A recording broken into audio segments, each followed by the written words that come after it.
They say we should have known better than to fall so deep down into this rabbit hole we found.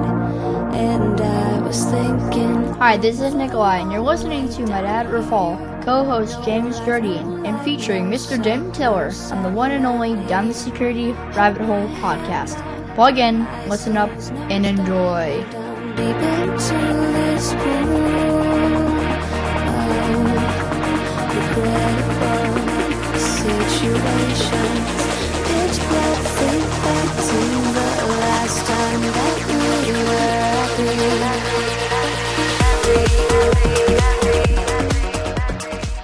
happy. Good morning, good afternoon, and good evening. Welcome down the Security Rabbit Hole to another edition of the industry's longest consistently running security podcast, Down the Security Rabbit Hole podcast.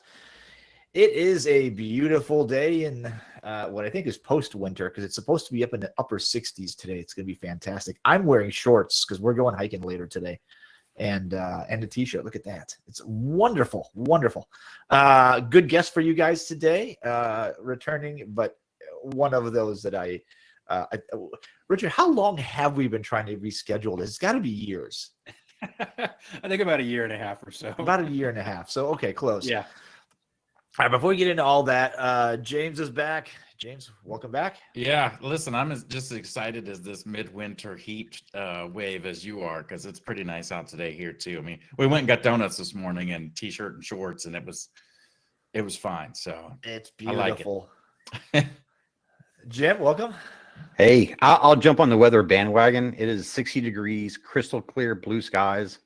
I'm going to spend the whole day twisting wrenches on cars. I'm just going to have a blast outside today. It's going to be awesome. Richard, what's it like where you are?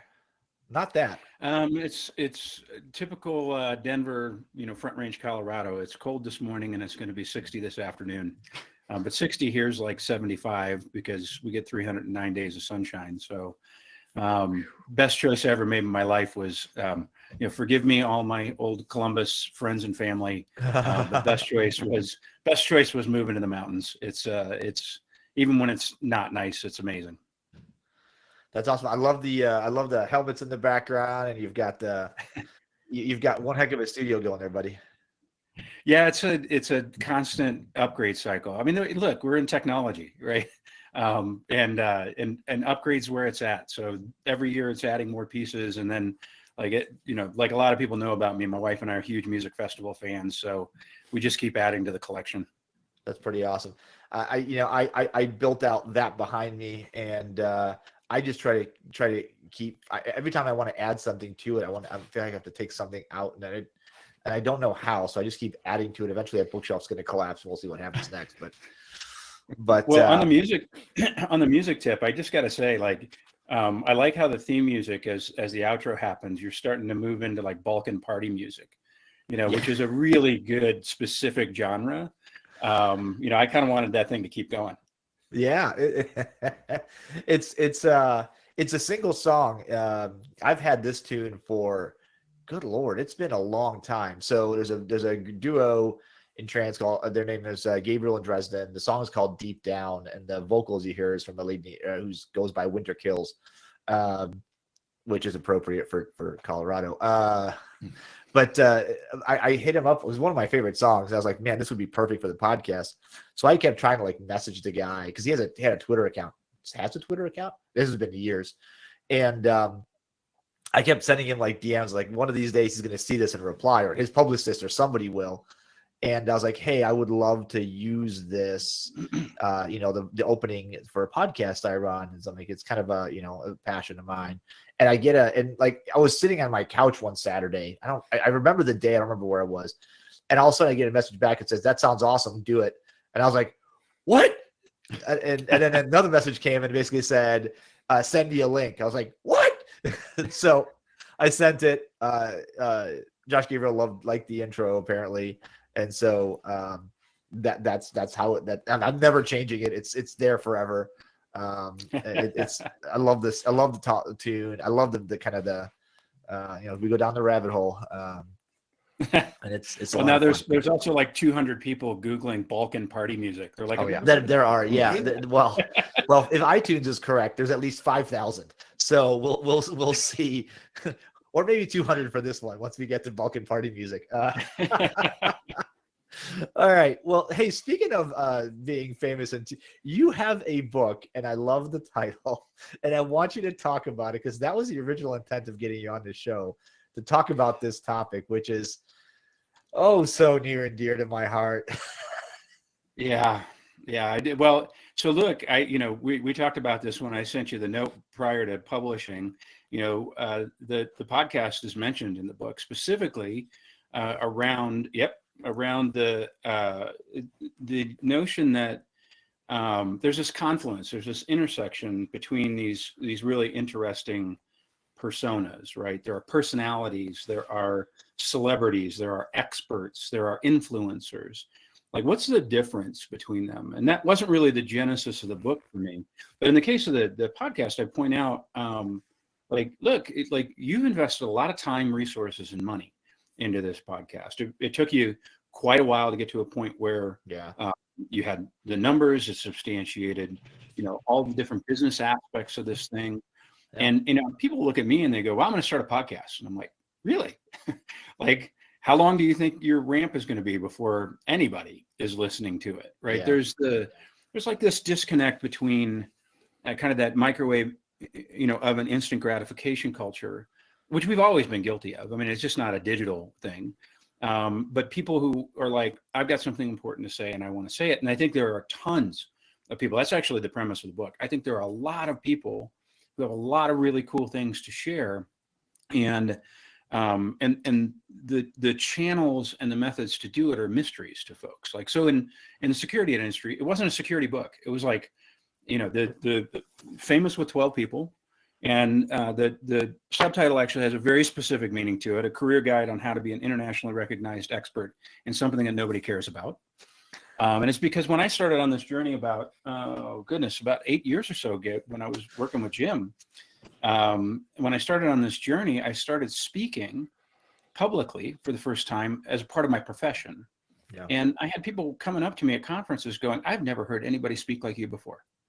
And I was like, well, this is just who I am. Like, I don't change gears. I don't have a stage persona. And, and I'm a contrarian and I call BS when I see BS. And it resonated with a small population. That small population continued to grow and grow and grow. And then I start meeting other people in the security industry. Chris Roberts, Brian Krebs, Bruce Schneier, Eve Mailer, John Kindervag, this laundry list. And we're all comparing notes about how weird this life is of being recognized. Like walking down the street in San Francisco at RSA, I had people yelling at me one time, hey, where's the bow tie? And I didn't know who these people were. And I was like, the bow tie was a shtick, a gimmick for the first couple of years of doing this. So the whole idea behind the book was, how do you create a personal brand? How do you federate a personal brand to a professional brand or a corporate brand? If you're not, in the corporate world, you're the world's best knitter, right? How do you find channels into media? How do you find channels into speaking engagements? How do you network? What's the power of serendipity? Which is a premise that my very first startup taught me when I went to work for Andre Durand at Ping Identity. And I said, Andre, why would you hire me? Like, you got this crew, you guys are pre-IPO. Like, why would you give me, a stake in the company and bring me on board? And he goes, because you meet certain people at certain times and they're the right person for what you need to get done. And I was like, that's the story of our entire lives. It's just that we miss those signals, right? When we're, crossing paths with people and we're faced with these choices. One last point that I'll make about this is that how ubiquitous this, this world of influencers and experts, and they're all around us. I was on a flight a couple of years ago, business class upgrade, and I'm sitting next to a guy, and we start talking, and he goes, I said, what do you do? I'm in cybersecurity, blah, blah, blah. I don't expect anybody to know my domain, right? And I go, what do you do? And he goes, oh, I'm a stuntman. I'm like, that is cool. Like, you're a stuntman, right? Like, we start talking about movies and everything, and I'm an enormous movie fan. And I've never heard of this guy. And of course, I get off the plane and I'm immediately walking down the concourse and I'm Googling this guy's name. He's not a stuntman. He's the stuntman. He's the guy that trains all the other stunt people around the world. Like, and he has thousands of followers, right? And I'm sitting next to this guy having this really neat human experiential moment with him. And I don't even know, right? I don't even know that this guy is a massive influence, has probably had an impact on many things that I've seen. So that's when I started diving down this rabbit hole. I started seeing the value in helping people do that and find ways to have their voice heard. And then I actually want to segue in this, because you said it as we were kind of in the green room on this subject.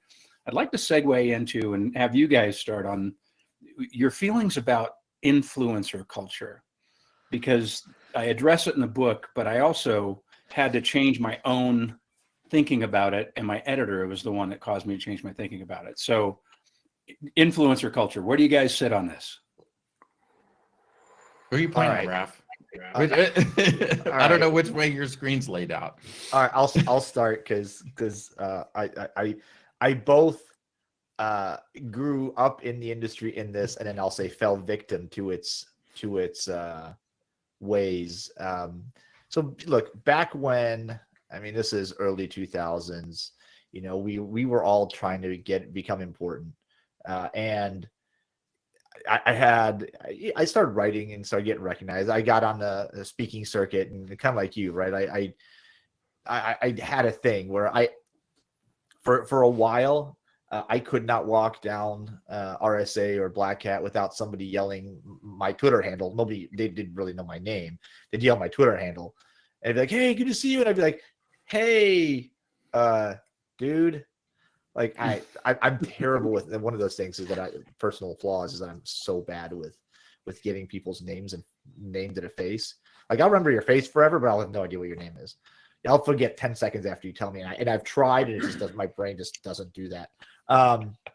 But it was weird because it started from a place of like a job asked me because I happened to be the guy that could go up and talk about things and make them relevant, into like, hey, it'd be really cool to be like famous, right? And then you realize, no, this really sucks.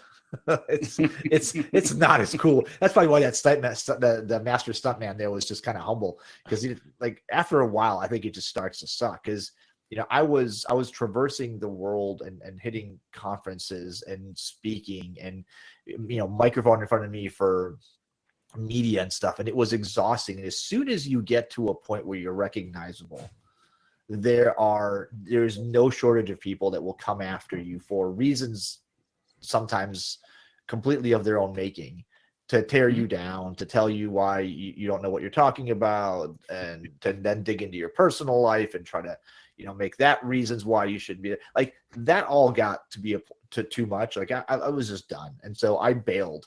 When we started working together, Richard, that was about the time I was like done, pulled the ripcord, jumped out of the plane, became like invisible for a while.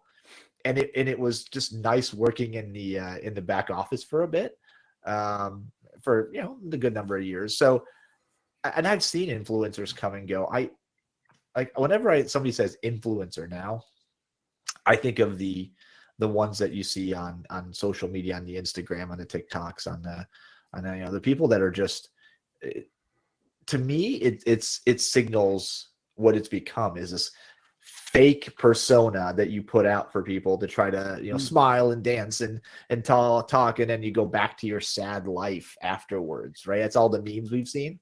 I don't know if that's true. Obviously that's not true universally, but I think that influencer isn't, it can't be, I'll tell you what though, it can't be built like inorganically.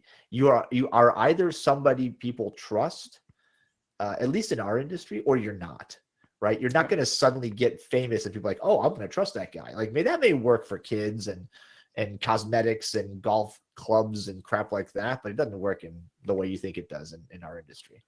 That's a lot to say, but I'll stop.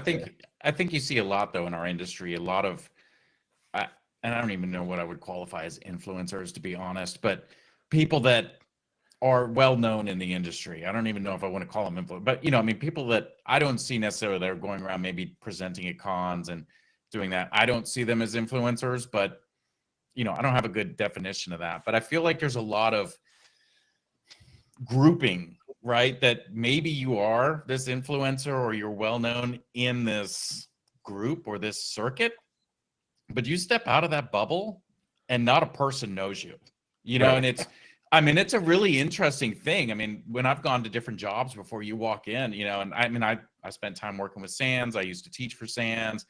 I used to do presentations, across the country and, all that stuff. And, so I knew a lot of people from that, those groups, right? Like you go to DerbyCon, right? Like, all the key players. Yep. And then you walk into an organization and not a single person in security could name any of the, like you name somebody and they're like, I don't know who that is, and it's an interesting phenomenon because you're like, wow, like in this world, they are like on this pedestal of sorts. And then you step outside of that bubble and they don't even exist, and that's an interesting thing to me that, really blows my mind. You're like, how is it that they can be like, so like on top of things and, like they are experts in a lot of these domains, but yet people that work in those domains, because they're not in that, kind of world, don't like, they just have no idea, no concept, that stuff exists. Well, and Jim, before you go, that's the entire basis of the title, an expert in something that nobody cares about. It's actually basically a statistical reality. Like there are thousands of people that know who I am out of a world population of billions, right? It's like, there's that threshold where you cross a celebrity where it's not, now it's not, a small population that knows you, but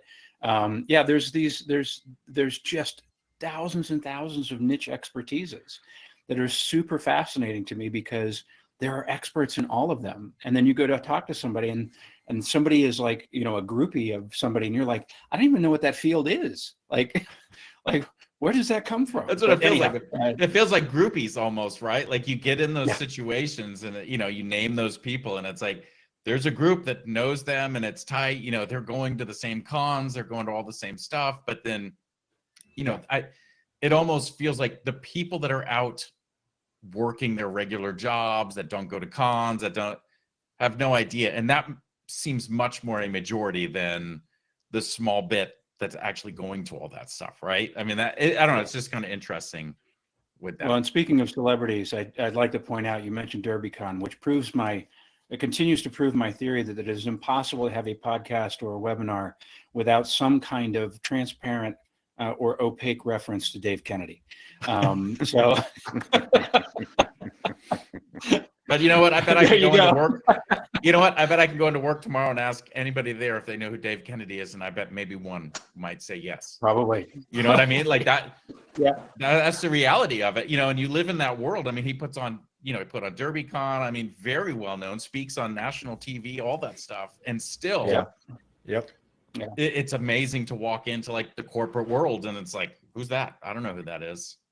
Jim, thoughts on this all? Well, I've been trying to organize my thoughts because I was thinking about it a lot when we knew this was going to be the topic. And I would say is that, like when I think about you, Richard, is you've been through all the hard knocks. I mean, Raph, James, you came from a time where, you had to get your hands dirty. You had to figure it out. You had to take a hard road. And then people are like, man, you're really good to be able to share information. Can you talk about that? Can you write about that? And so it was the expression of skill, capability, and knowledge, and God forbid, wisdom. And people gravitated to that.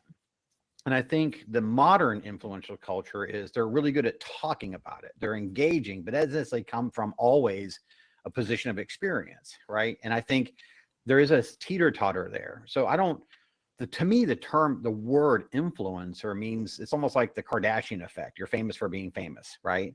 And so I keep saying I'm famous, and pretty soon you'll believe me I'm famous. And if I show up on enough things and I go to enough conferences that, enough people stand around me or whoever, and I think to me, it's kind of gotten a little bit, self-indulgent maybe in some cases. Yeah, a little hokey. I mean, I'll listen to influencers today and they'll be talking about something relatively complex. And I'm like, okay, all right, I'm listening.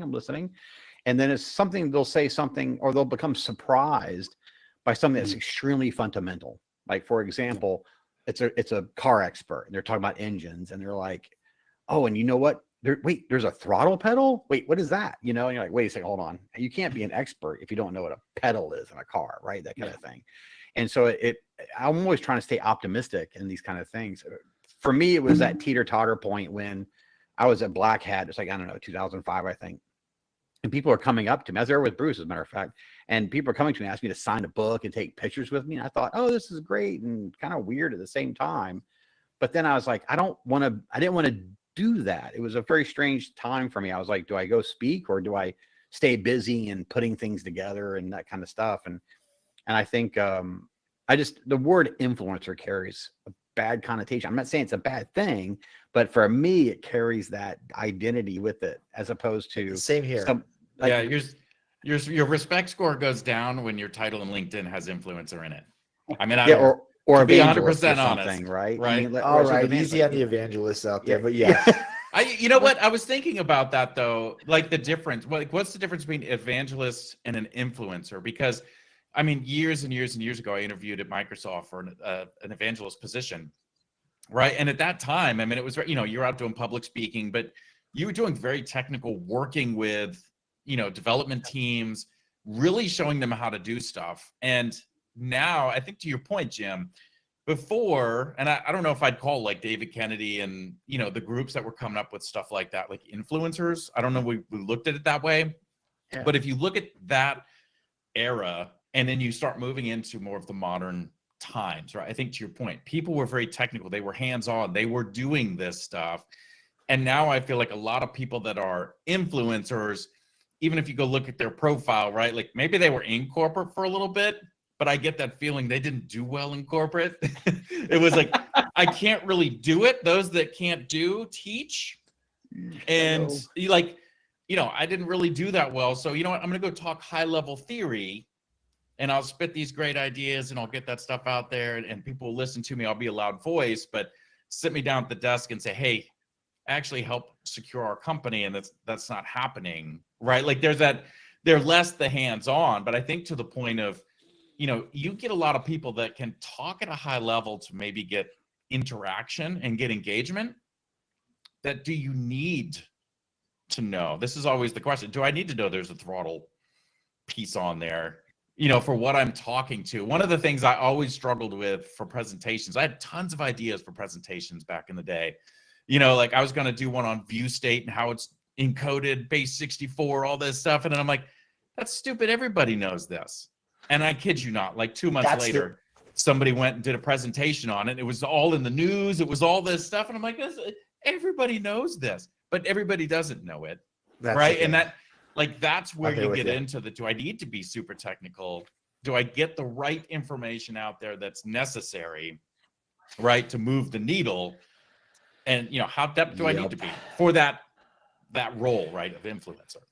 Richard, when you talk about this topic, do you also envision like those terms, rock star, evangelist, influencer, snake oil salesman, right? All these things,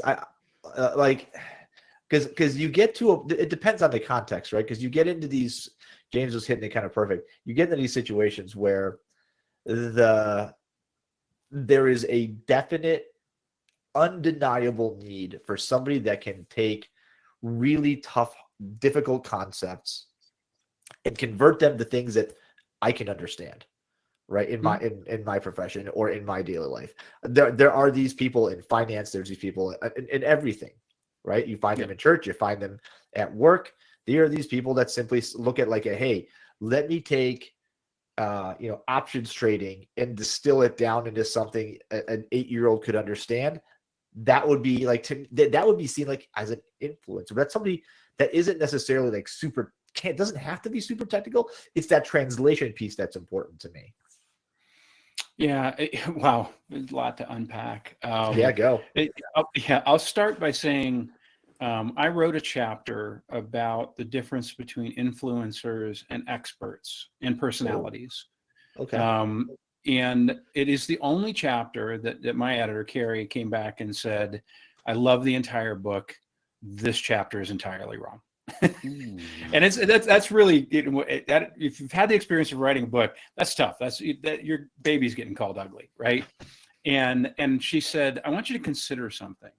And she said, are you mad about the influencer title, or are you mad about something else? And that got me to thinking. And the thinking led to an entirely different chapter. So I'm going to use some examples here and Jim, I'm going to pick on you because based upon the color of our facial hair, we are the closest in respective age to each other. How many channels did we have when we were kids? TV channels? 4. I had 4. You had 3. 4. You had 4? You had VHF or UHF? It was all 5. antennas. Oh, yeah. 5. There we go. Yeah. When you talk about bands, yes. Yeah. I grew up on the lake. My distribution access was 3 channels with a coat hanger antenna with tinfoil on it, and no knobs on the TV because my dad wouldn't fix it, so you had to use pliers, right? And this was my distribution network, and it got really wild when we figured out how to strap an antenna outside and get the Dr. Demento coming out of Cleveland, right? Okay, there you go. That's a good reference. That is a good Saturday night. Saturday good. night or Friday night? Saturday night. I think it was Friday night. I think Saturday night was the Ghoul. Yeah, the Ghoul was late, like 11 p.m. on a Friday night. Dr. Dement. Wow. Okay. If you don't, by the way, guys, if you're listening and you don't know that reference, please do yourself a favor and go look up the history. It's brilliant. I think they've got back, like it's archived somewhere. Oh yeah, you can definitely pull them up, right? But think about this for the entire. I remember in the early '80s, I dated a girl specifically because she had cable in the next town over, right? Because they were the first town to have cable. Like I hope she's not listening. I doubt she is. But You never know. think about how distribution from a media and entertainment standpoint began to change the world in the '80s with the arrival of commercial internet or commercial cable. And then you kind of roll forward through the early 2000s, like you're talking about, and then into where we're at now. And the reality is, and I'll just toss this out there as a kind of a challenge. The way that influencer as a word makes us feel emotionally, first of all, is very personal for all of us. Yeah. And second, we don't hate the influencer. We hate the influencer distribution network. The entire distribution network's been democratized. So anybody with no talent can post up a TikTok, and people will watch it. And so, as I went through this with my editor, she said, the one thing that you're missing is that an influencer, whether they're the influencer you like or you don't understand, or it's just not in your generation, they represent a value to somebody. And I was like, wow, like, why am I being so judgmental about somebody taking their creative talents, their knowledge, their wisdom, their at a minimum, their ability to put aside their own fears and anxieties and do something stupid, in a dance move on TikTok. Why am I sitting in that seat going, that's just dumb, right? In the meantime, there have been influencers throughout our entire lives. There's been influencers throughout the course of history. Like my first big influencer, and it's in the book, my first big influencer was Captain Kangaroo, right? Like Lamb Chop influenced a lot of, my childhood. Big Bird, right? Wow. We have influence all around us. And what I think is really weird is if you don't like that particular person's channel, switch it. Like if you and then if you're criticizing, but you're actually not participating in that influencer's ecosystem, what exactly are you criticizing? Like you're not even really, a good critic because you're not following or watching them. But on the expert side, I think this is really important. I love the translation piece, right? I mentioned Schneier. I've met Bruce a couple of times on the conference circuit. There's no doubt in this world that Bruce Schneier is the encryption god, right? Yeah. Like he teaches at Harvard. Like the man is just, and I don't follow him because by the time I'm reading the third thing that comes from him, I don't understand what he means, right? He's in a different universe and planet from me. He can't translate that. So, his expertise is precise, it's valuable, it's important, but it doesn't speak to me. So, from a security standpoint, does that make me less of a security person because I don't follow Bruce? No, not really, because there's so much diversity within security that, I mean, as you guys know, I planted my first flag in identity, right? Yep. And the last thing I kind of want to loop back around on influencers and experts was the point that you made, Ralph, when if you're going to intentionally try and put yourself out there, doesn't mean you're going to be successful influencing, doesn't mean you're going to be successful being anointed, because you do not self-anoint yourself as an expert. Being anointed by the market that you're an expert, you have to have a thick skin, right? And that skin has to get thicker and thicker and thicker. And I remember I was at a conference. It's the old No conference, which was the business side of identity. And I walked in, there was a speaker that I wanted to see. They were talking about disenfranchisement of people around the world because, so many billions of people don't have access to digital, and, their identities don't exist in the digital world. And I was super excited to go meet this person. And I like to say they were an unwashed zealot for self-sovereign identity, right? And I walked up and I started talking to this person. I said, hey, I just loved the presentation and everything. And I said, I'm with you. Like, there's going to be 1 billion people on this planet that aren't going to be able to authenticate themselves. And then she started asking me questions, and she goes, what do you think authentication means? And I, spooled out the, standard answer for what authentication is, right? The ability to prove that you are who you say you are, right? At its very core. And she goes, you don't know what you're talking about. That's not authentication. What? Now, I've never pulled rank in my life, right? In these conversations, you have to grow a very large humility reflex in a lot of these discussions. But in that particular case, I did. I said, I'm sorry, my authentication definition is wrong. I said, do you know you're talking to the guy that built the largest identity function on the planet that wasn't surpassed in scale or numbers until about 2021? I said, we don't have anything in common. And I was like, how do you stand there and tell somebody in your same, domain and same area of expertise that they're an idiot and they're wrong? But the reality is that's the mechanics of human beings. It has nothing to do with knowledge base and wisdom. We're all pretty petty little creatures, right? If we don't put that in check. But it's, I learned from that example, and the one that I put in the book that got me off of Facebook was I was doing a lot of media quotes in 2016, 2020 around election security. And I happen to be one of the few cybersecurity people that was actually an elected official once in their lives. I've actually worked in, the Board of Elections and worked in counting rooms and everything. Oh, that's interesting. And I actually posted up a note. Yeah, I posted up a note about, hey, I was in the San Francisco Chronicle, this, that, and the other on Facebook. And all of these people started piling in. Somebody actually called me a member of the agitprop. And I was like, I'm sorry, like a Cold War term. You're saying that I'm a propagandist? Like, I'm telling you from experience and knowledge and expertise. And it was so disheartening to me that people that have never been asked their opinion, let alone asked by media, what they thought about election security, were all of a sudden election security experts and just crushing my soul. Yeah. Right? I left Facebook because I was like, my professional, it's not my job to educate the rest of the world about security. And if you try to do so, you open yourself up to an audience that will not be as receptive as the audience of the community that you are part of, right? And it's tricky. It's really tricky to balance that. Well, I have that thick skin comment. I have a great quote that somebody left me with once, and that is, never take insults from somebody you wouldn't take advice from. That's excellent. That's a solid piece of advice.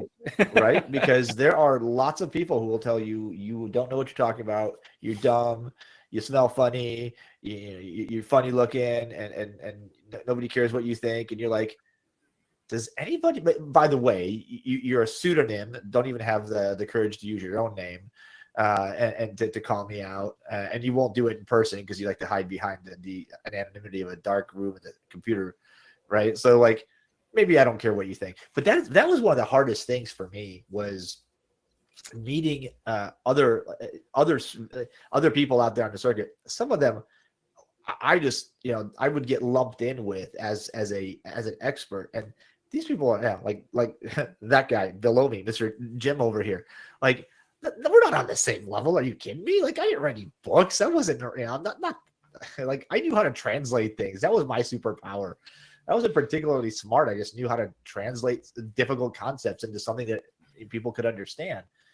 And it was really tough to, I don't know if it's imposter syndrome or what, but really tough to stand up there and be like, yes, I'm getting paid to go essentially, be an evangelist, if you trigger you, James, to be one of those, right?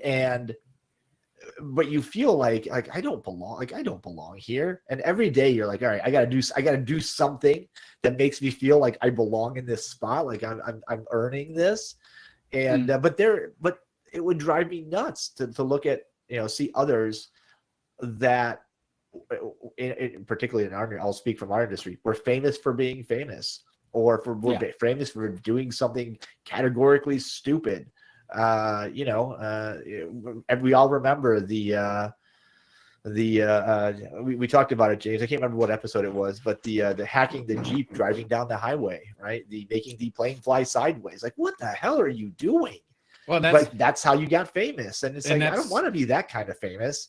Like, I don't want the interesting FBI. thing, Raf, to that point, right, about the security industry is you find one thing.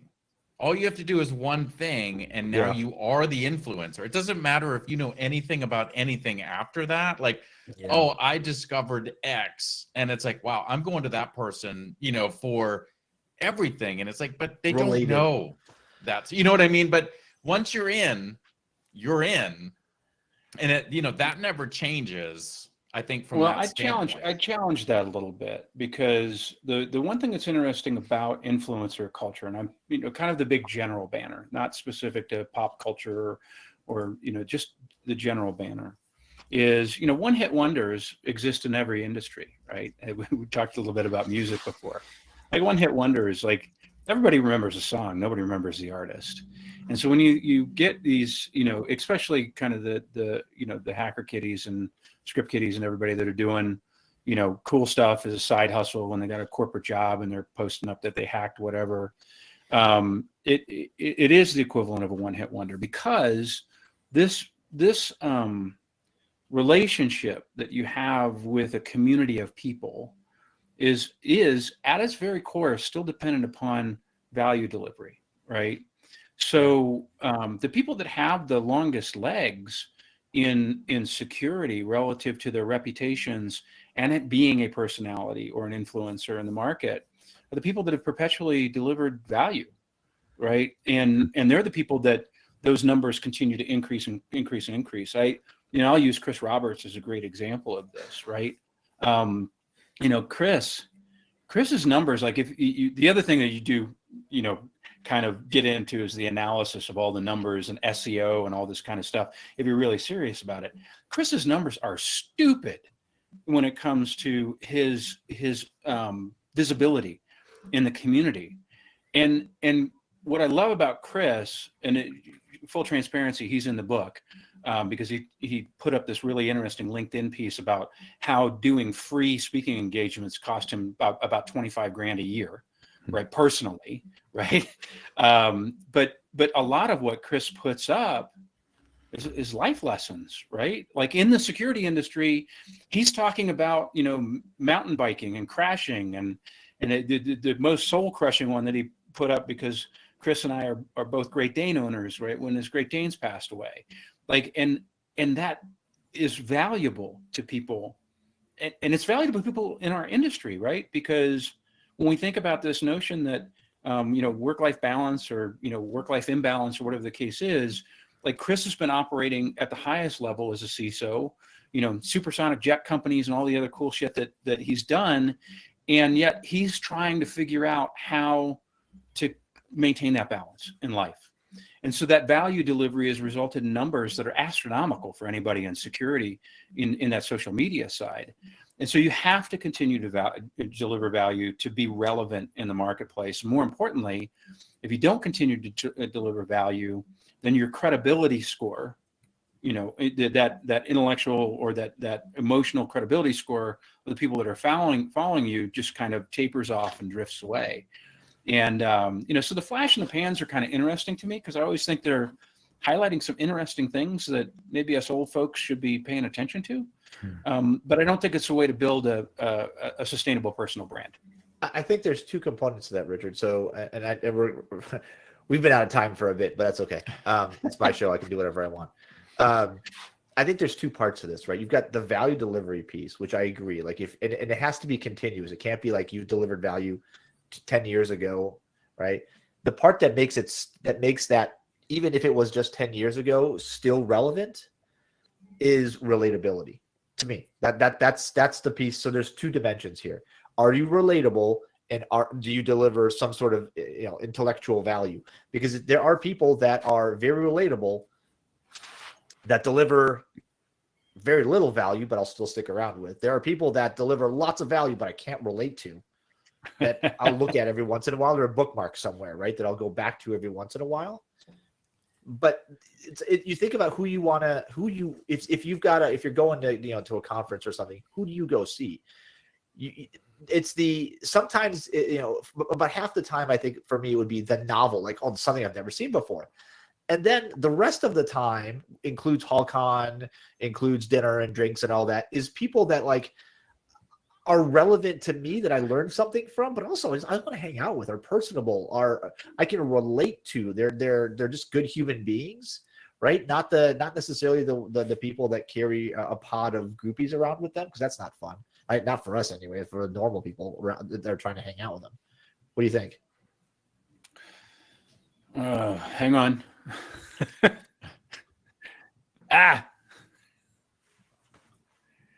Shit. Hang on. Wait a minute. Wait.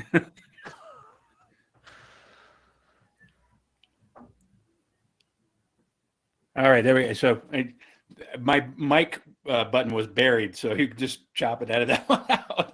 I was nice. Like, yeah, too many windows open. That's okay. Wait is okay. Yeah.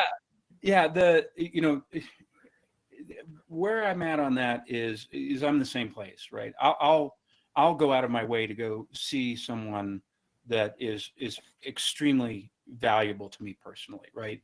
I will drop whatever I'm doing, and there's a reason for my egregious name dropping. I'm hoping that people are listening to this and watching this and go, you mentioned a name I've never heard before, right? Helen Patton, right? Helen and I have known each other for years and years and years. I will drop whatever I'm doing at any conference to go see her session, right? Because I know I'm going to get value out of every single time I see it. This is somebody that I can text.